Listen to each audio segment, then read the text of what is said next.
Stardew Valley. A relaxing game that's all about forgetting of your worries, socializing, and working on a farm by yourself. However, our farmer today wants nothing to do with the second point I mentioned.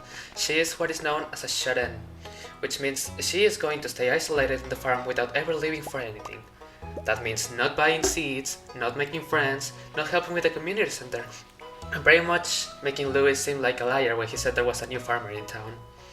This is the Hikikomori challenge, the idea that was brought to me by Eric from Leyendas y Videojuegos, a Spanish-speaking YouTuber and streamer who I respect very much. He invited his audience to do the challenge as well, and I don't say no to challenges I think I'm capable of finishing. The objective of the challenge is to make as much money as possible in a single year. Anything is fair game as long as you don't modify the game with mods to give you an advantage. I have some mods installed myself, admittedly, but they don't modify anything as far as the challenge is concerned, other than visual stuff. And now, after naming ourselves after arguably one of the best characters in the entire Fate series, let us begin. As you might notice, I went with the forest farm myself, and the reason for that is very simple. It's because of these bad boys right here. At the end of every in-game day, the witches around the farm can randomly transform into one of those. And what's special about them is that they have a 100% chance of dropping mixed seeds, who are going to be our best friends in the challenge. Other strong candidates for the best farm are the Hilltop farm, which has a little quarry if you want to take the route of the ores and gems, and the Four Corners farm, which is sort of like a jack of all trades, as it can generate the wheats the forest farm can on the top left corner and also contains a smaller version of the aforementioned quarry on the bottom right corner. However, I feel like both of those farms will work best for longer term challenges, as the quarry only gets better with your mining level, which you won't improve as much in a single year.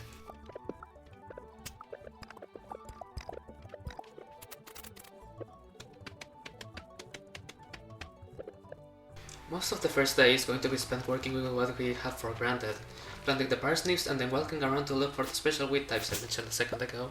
The moment I walked out on the fourth day, I realized I might have been a little too careless when I decided to leave most wheats untouched, as they had eaten one of my parsnips. So I quickly decided to get rid of the ones nearby the plants, at least until I had a dedicated farming area in summer. Spring is definitely uneventful all the way through, as most of it is spent gathering mixed seeds and cleaning around, chopping down trees, breaking rocks, and that's pretty much all we can do at this point. So I'll just leave some isolated clips I felt were worth putting in as we move on to summer.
And thus, summer began.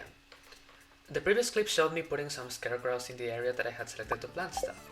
During spring, I managed to gather 131 mixed seeds, which were more than plenty for the area I had in mind. And as you can notice, the area is kinda big, so the idea was to plant as much stuff as I could while leaving some seeds on me for the one harvest crops like wheat or radishes. My plan was simple, living off corn since it's a crop that can grow in both summer and fall, so I was determined to get at least 20 in the area for my first attempt. Which I didn't get first try, so I had to restart a couple times, 6 to be exact. And here's what the first batch of seeds ended up looking like.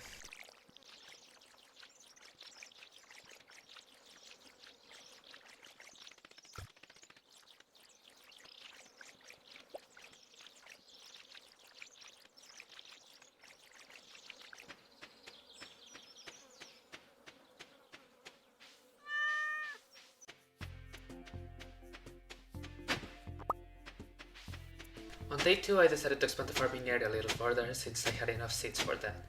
Even if it's suboptimal, it will ensure I could get a higher amount of corn. Ideally, I could have converted everything into corn, but that's just extremely unlikely to say the least. And speaking of unlikely things, if you were to have perfect luck, I feel like the beach farm might be the best option out of all farms, given you could get supply crates and beach forage quite often. But alas, forest farm is the most consistent without relying heavily on RNG.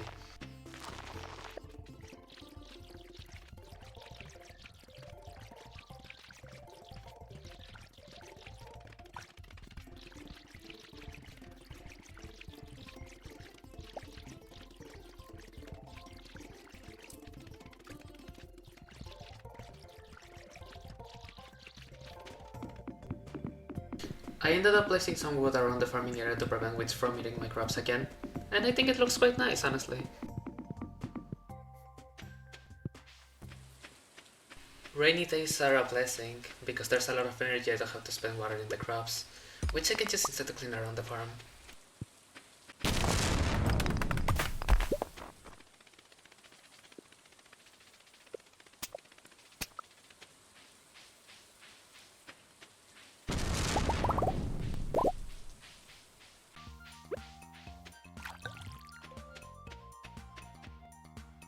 After the lightning struck the tree on the right, I decided to also take down the one below, leaving the trunk to hopefully form a diamond shape by the end of the challenge.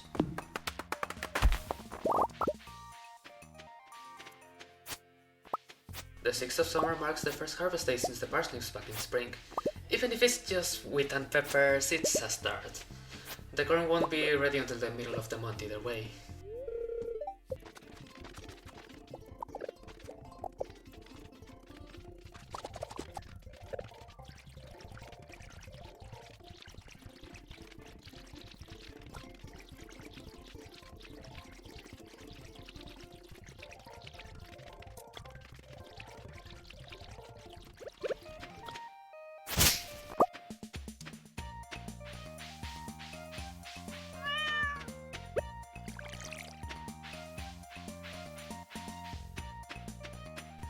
Fast forwarding a little to the 15th, our first batch of corn is ready to harvest. Most of the time until then was spent foraging around the farm. But now that the corn was starting to yield, well, corn, our income will increase significantly.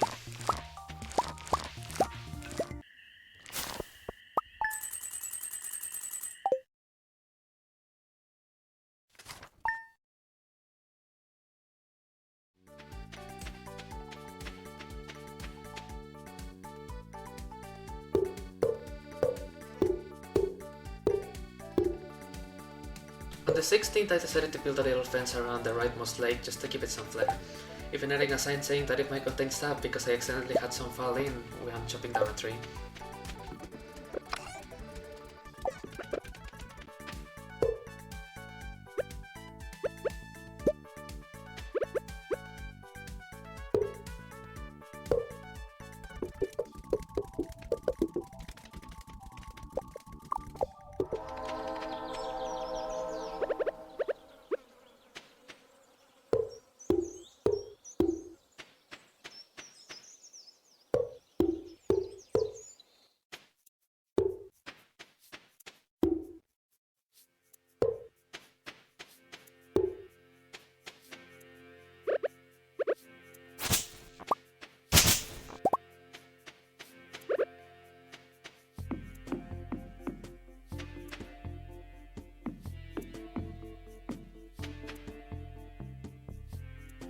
Also, since my scarecrows were working so hard, I decided to build them a little break area.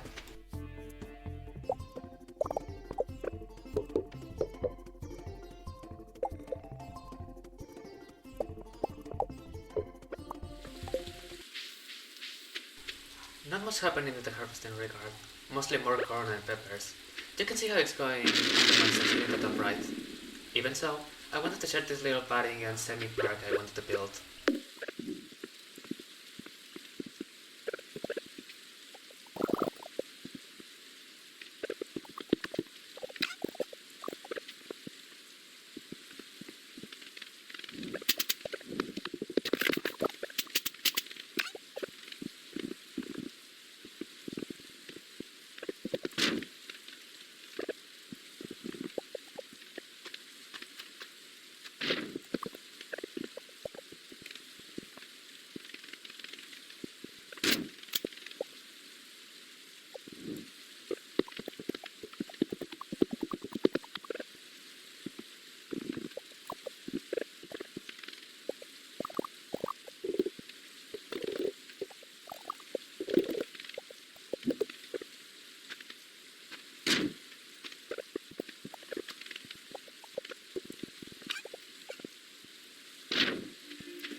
just like that, it was fall now. The gameplay loop wouldn't change all that much right now, but something immediately noticeable, apart from the color change and little havoc around the place, is that only the corn survived the season change. So I proceeded to plant new crops to make up for the lost ones.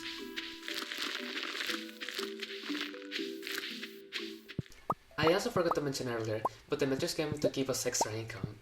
I ended up going with the mushrooms since it's going to be a steady extra, while with the fruits you have to wait to get one every few days, and it's not even reliable.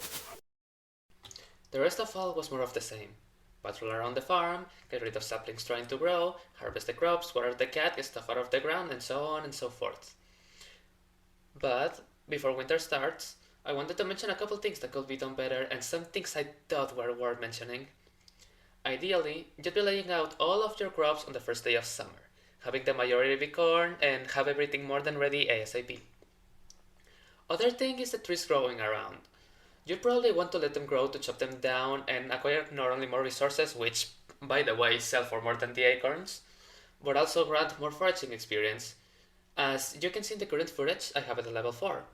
It could have easily been level 7 by the end of this if I tried to min-max instead of making the place look nice a season in advance, which I could have done in winter instead of fall. And a minor extra that I didn't even realize until watching Eric do the challenge himself, but having the female character grants you 500 extra gold from a letter from your parents, while the male character gets cookies, which don't sell for 500 gold. Another thing is adding enemies to the farm. Maybe you don't have anything to kill them efficiently, but if you wanted to squeeze out every penny out of your time, then they are definitely worth considering. And with all that said, let's move into winter, but to the final day specifically, as it's the most uneventful of the seasons by far. So, it has been an entire year. A year of not socializing while giving it our absolute best. However, Oki was ready to say her farewells to this place. As much of a neat shut-in as she is, this kind of life wasn't really for her. And so, she decided to make one final turn around the farm, ready to get rid of everything she had at her name.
And so, she was ready to go back to the city with her final fortune of 111,513 G, which she could spend buying anime figures or something.